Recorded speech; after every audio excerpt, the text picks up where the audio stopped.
যশ প্রতিষ্ঠা লাভের আশায় গুরুকে গ্রাহ্য করিনি। এখন হতে সাধু হলাম ধুধু, মৌসা কাছে আমার নেই যে মধু। তাই শ্যাম কিশোর দাসে কি তবু, এই নরোত্তম দাসে কি তবু, গুরু গো শ্রী চরণে ঠাঁই দিবে। বলো গুরু আমার গতি কি হবে, বলো গুরু আমার গতি কি হবে। তুমি গুরু কল্পতরু, তুমি গুরু কল্পতরু, তুমি গুরু কল্পতরু, যা চাইব তাই দিবে। গুরু গো যা চাইব তাই দিবে।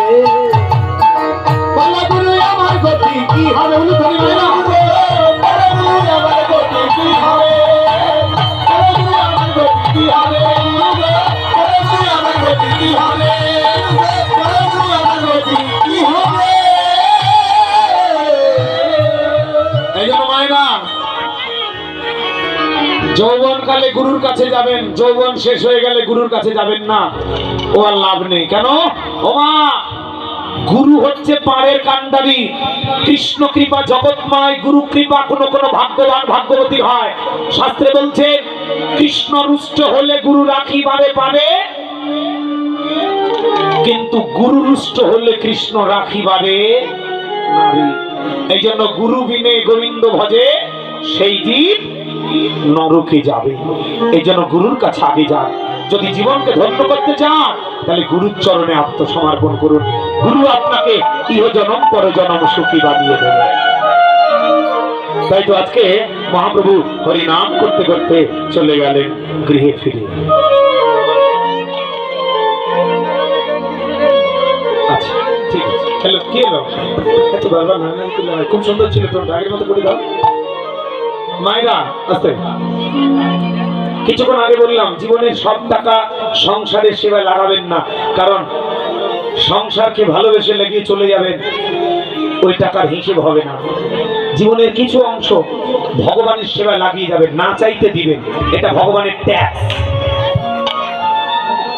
ও মায়েরা, এটা ভগবানের ট্যাক্স। বেঁচে থাকলে যেমন মাটির ট্যাক্স, বাড়ির ট্যাক্স, গাড়ির ট্যাক্স দিতে হয়, দিবে না, মাস্তানি করবে, ধরলেই জেল। ভগবান বলছে আমার শক্তি, আমার দেহ, আমারই সব, তুই শুধু টাকা ইনকাম করছিস, আমাকে 5% টাকা দিয়ে দেবে। ভগবান ইসলাম ধর্মে তো জাকাত আছে, ওরা জাকাত দিয়ে শোধ করে। আর হিন্দুরা 500 টাকা কমিটি চাঁদা ধরলে 100 টাকা দিয়ে কত বাহানা, তোমার দাদার শরীরটা ভালো নাই ভাই, 100 টাকা নাও এবছরে, কত কথা। ওমা, টাকাটা কাকে দিচ্ছে? এই টাকাটা ভক্তি ভরে দেবে, টাকাটা আপনার ভগবানের ব্যাংকে জমা হবে। যেদিন ওখানে যাবেন, ওখানে গিয়ে তুলে তুলে খাবেন। দেবেন না, দেবেন না, ওখানে যাবেন আপনার ব্যাংক শূন্য। ব্যাংক শূন্য হলে বলবে তুই তো কিচ্ছু রাখে আসিসনি, আবার যা, জমা নিয়ে আসিসনি, কি করবে, আবার যা, ইনকাম করে আয়। এই জন্য মারে জীবনের কিছু অংশ ভগবানের সেবায় লাগাবেন।